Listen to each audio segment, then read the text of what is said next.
1. I was checking out at one of the self-service checkout stands after my weekly grocery shopping. I was almost done when I hear the angry, "Excuse me," of a very cranky old lady. I look up and a cranky old lady shoves some balsamic vinaigrette salad dressing in my face. A couple of things to note. 1. I am wearing a white undershirt instead of the lime green polos that the employees of this store wear. 2. The self-service checkout kiosks look nothing like the regular checkout lines, and are in their own section with a giant self-service banner hanging from the ceiling. 3. I am clearly already scanning and bagging groceries. None of these things mattered to cranky old lady who wanted her salad dressing, but would be damned if she had to muster up the effort to scan it herself. I just kind of looked at her, confused for a minute, and she started to wave the dressing around, I guess thinking maybe I hadn't noticed it about 6 inches from my face. Cranky old lady, "Come on, I'm in a hurry." I, having had a pretty shitty day where I actually worked, and not appreciating her tone, took and scanned the salad dressing and put it in a bag. Cranky old lady, "Finally, thanks." She started to dig around in her purse for her wallet, but I already had mine out. I paid for my groceries and the salad dressing, and started to gather my bags to leave. Cranky old lady, "Wait, I need my dressing." Me, "I don't know what you're talking about. I just bought this salad dressing." Before she could respond, I walked away as quickly as I could. I was worried she would yell at me. I don't like confrontation, and I don't know what I would have done at that point. But I think she finally realized I was just a customer. Hope her hurry wasn't too interrupted by having to go get and buy more salad dressing. Fun fact, I never had balsamic vinaigrette salad dressing before that night, but now it's my favorite kind. Thanks, cranky old lady. 2. Happy Valentine's, single awareness. Oh my god, I actually have to define this relationship day. All day at work I rang up last-minute lovers, each of them trying to find the perfect gift to express their affection to their partners. They squinted at the summaries on the backs of books, scratched their heads in front of the red and pink sea of cards, and straightened their fancy clothes as they waited in line. They eagerly handed over their credit cards when they reached me, as if I had the power to give them true love with their gift receipts. Towards the end of the night, a middle school-aged boy got in line. He was tall and lanky, and leaned forward as he quickly scurried to the register, as if he was carrying an oversized backpack and was rushing in a hallway just to be early to his next class. He shifted his weight nervously from foot to foot, and gave me a tight-lipped smile when he laid down a book of Pablo Neruda love poems and a dainty dragonfly bookmark. "Oh," I said, "is there a special someone in your class?" He briskly shook his head, and had to readjust the thick-rimmed glasses that slid down his nose. "Oh, no, these are for my mom. She's my Valentine." He snatched a gift card from the counter that read, "For Mom," and handed me a $20 bill. "Can you put whatever's left over on the cart for her? I want her to come in and get whatever she wants." At this point, my eyes are watering at the sweetness of it all as I scan his choices. The poems and bookmark end up totaling $20.84. So I tell him I wouldn't be able to put anything on the gift card, and ask if he had the remaining 84 cents. Wait, hold on," he stammered. His fingers trip over the Velcro on his wallet, and he anxiously pushes his glasses up his nose as he searches his empty pocket. "Okay, wait, let me see." He keeps stuttering as if somehow a dollar would appear in the wallet that only held the school ID and the $20 he came in with. A woman behind him sighs and starts tapping her foot impatiently. "Well, maybe I could just..." He starts before an older gentleman in the back of the line yells to me, "Hey, how much does the kid need?" I tell him the balance and he walks up to the register and hands me a $1 bill. The boy's eyes widen in shock as the man tells him to just keep the change and returns to his place in line. I hand him his receipt and the 16 cents, which he then hands back to the man repeating, Thank you, sir." "No, I said you can keep." But the boy was already tripping over his feet, running out the door, eager to get his gifts home to his mom. True love can't be found from a cheesy online quiz, from matching up horoscopes, or from plucking the petals from a flower. It's not a fancy dinner, a dozen roses, or a box of chocolates. True love is found in quiet moments, in small details, It's checking to make sure someone got home safe. Kicking covers over your partner's feet to make sure they stay warm at night. Or squeezing for an extra second longer at goodbyes. It can be shared between a boyfriend and a girlfriend, a mother and a son, or even two strangers who will never know each other's names. Whether you spent the day with a partner or cuddled up with a bowl of brownie batter, I hope you took a moment to be thankful for the love in your life, and I hope that whenever it seems like your plans fall apart and your life is moving down the wrong path, just know true love will always be waiting right around the corner to wrap you in its arms, or even just to hand you 84 cents. 3. So this past weekend I was working a booth at a festival celebrating Greek culture. I'm a marketing manager for a company that does home contracting work. While I mainly do home and patio type shows, I also do food festivals and other events that have a lot of foot traffic. The food at these events is usually amazing, and they are typically my favorite ones to do. As a vendor for this event, I had a 10 by 10 space to set up my display while other vendors were set up in a line to my left and right. The guy to my right was an older gentleman who was selling Greek arts and crafts as well as paintings. He was very nice, but had the habit of stepping outside the building while leaving all his inventory to smoke every 30 minutes like clockwork. Now, typically at events like these, you get 3 to 4 people each day asking questions like, where are the bathrooms, or what's good to eat here? Which I don't mind answering at all. Last Friday was the first time I got something of a different variety though. Mr. Smokey was taking his regular break outside when a young lady came up to my booth and asked how much some of the paintings were. Naturally, I responded, "That's not my booth, I have no idea, but if you stick around for 5 minutes, he's sure to be back."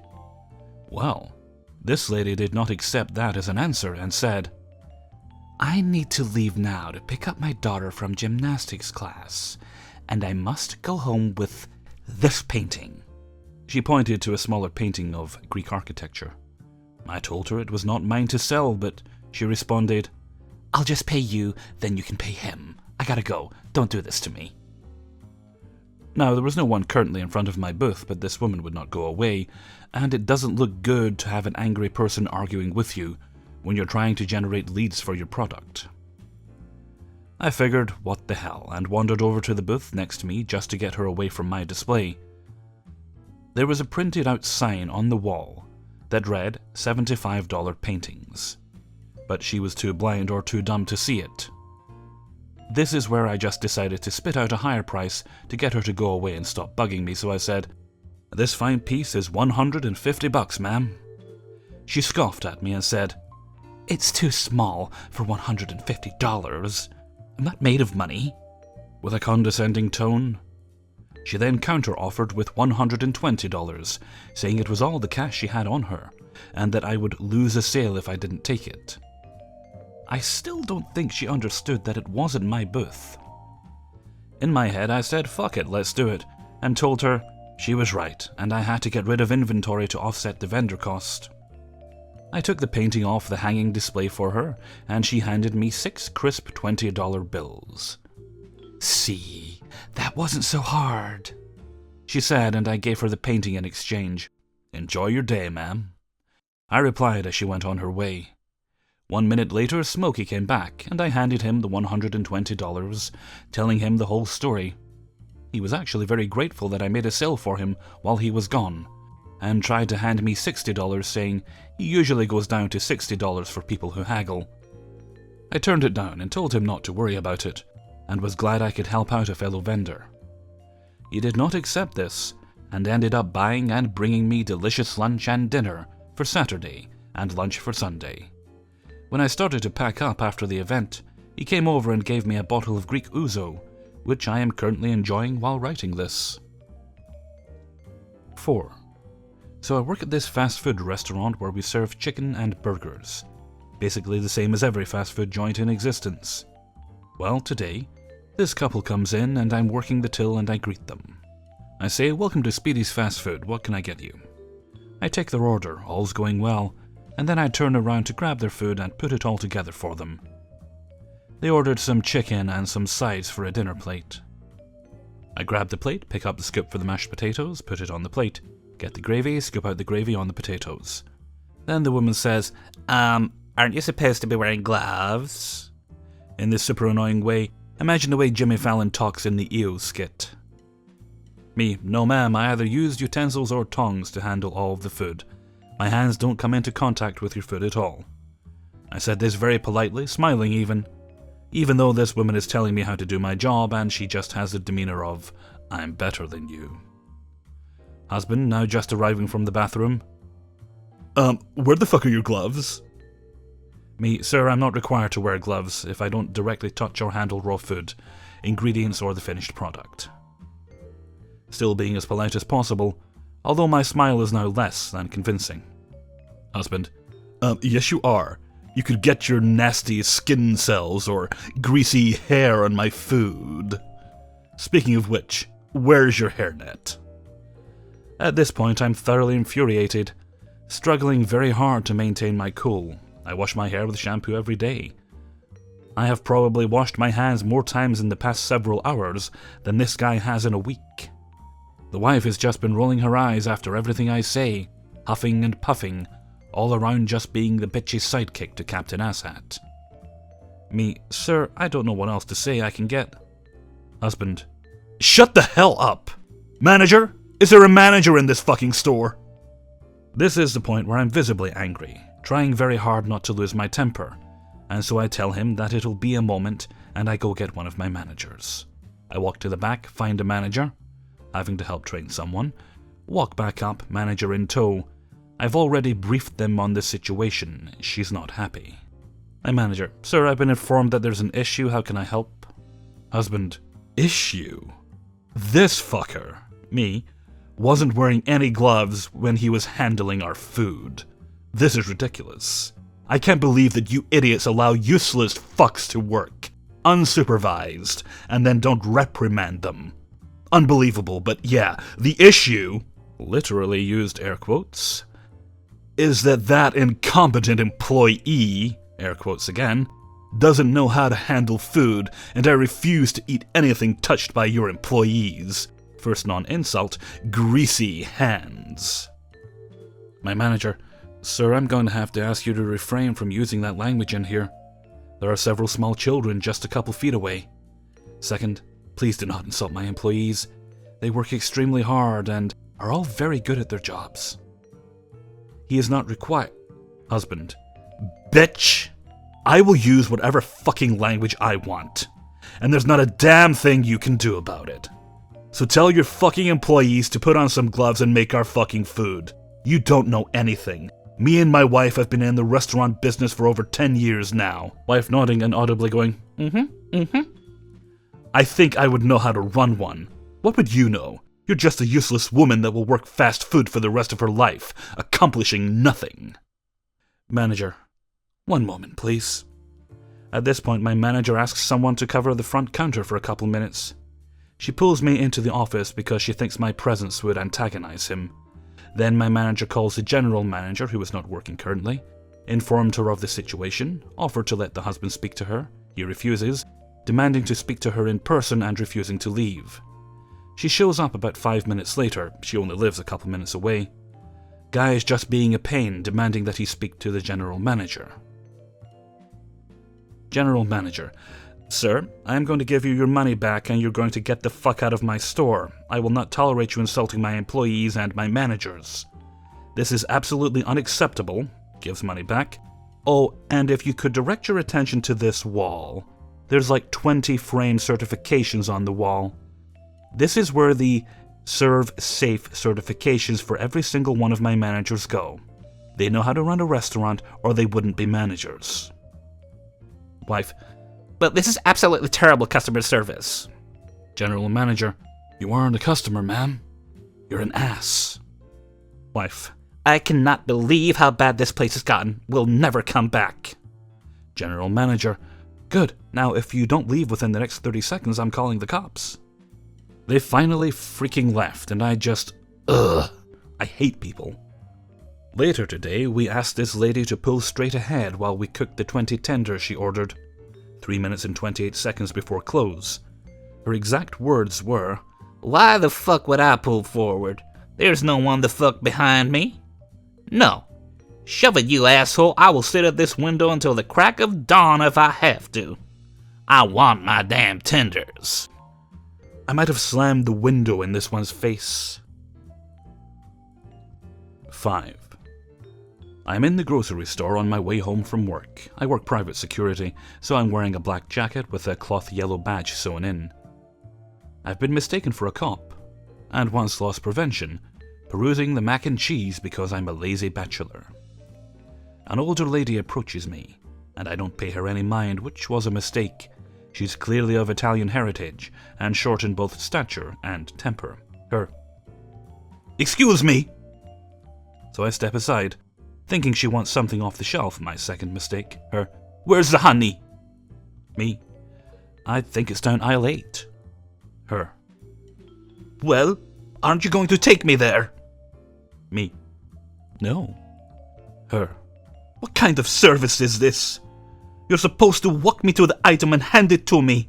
No wonder your store is going bankrupt." Me, "I don't work here, lady. Piss off." Her, "Yes, you do. I seen you arranging the shelves. Now you're going to walk me there, or do I have to get you in trouble?" So, side note, I actually used to work in this store. I sold fish for 6 years and was responsible for setting up the display every morning. Also, I like to come in and secretly judge the guys who do that now, because it looks like crap, but I digress. As I'm sure some of you ex-drones can attest, some habits die hard. I still block the shelf off after I grab something purely out of habit. Me, "Lady, I don't work here." Her, "Yes, you do. You're just lazy." At this point, I've had more than my fill. I watch construction on a pipeline for a power plant, which is not popular with the locals. Every day I have to walk through a picket line and deal with angry protesters and slogans and insults all day. I'm tired, I'm cranky, and quite frankly I don't feel like listening to this leathery old hag tell me what's what. So I decided enough was enough, and I'd have some fun. I look into her cart, and reach out for a box of elbow noodles. I pick it up, take a second look at the back, and casually drop it in my cart. I look at her, and her mouth is open, like a dead red snapper with the most bewildered look on her face. Without giving her a moment to process, I reach back into her cart and grab a small jar of mayonnaise, and put it in my cart as well. This time she starts stammering, but I'm not done yet. I grab a package of Coors Noodle side things and look it over. I look her in the eye, and extend my arm as far as I can, hold it straight, and just open my hand and let it fall to the floor. Me, "I don't like Alfredo." This seemed to have snapped her back to reality, because she puffed herself up and yelled. Her, "What in the hell do you think you're doing?" Without breaking eye contact, I pause for a moment and say, "Look at me. These are my groceries now." She gets the most indignant expression and hurries past me. Down a different aisle, I notice the store manager. The one who fired me. Long story short, he's the boss from Office Space. And this woman having a heated talk, and when she notices me, she points me out to him. To be frank, I was fired for insubordination, unofficially. I refused to take off a knit cap with the company logo on it in the freezer when I was getting my frozen load. Heated argument.